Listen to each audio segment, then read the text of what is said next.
Kagyari naman ang pangpabalo namon yung pang-good vibes sa inyo sining weekend.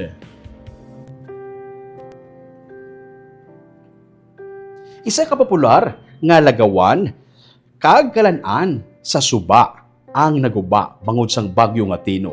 Pero gilayon nga nakabangon ang tag-iya para makapadayon. Gani nakapatukod siya sang restaurant sa Taka spot matapos ang bagyo kag subong nagabangon na sila. Ini ang aton nga lagawan sa tripping druming buwas at 8 a.m. Kag mga kabataan sa isa ka eskwelahan sa Bago City nga mga malnourished nakabenepisyo sa feeding program. Hindi na ni basta-basta nga feeding program. Ang feeding program sumugod subong nga December, tub-tub sa March. Every day may pa-feeding kada lunchtime. Inangaton nga naman nga saksihan nga istorya sa isa naman ka episode sang R U Agri-able sa Sunday at 7 a.m.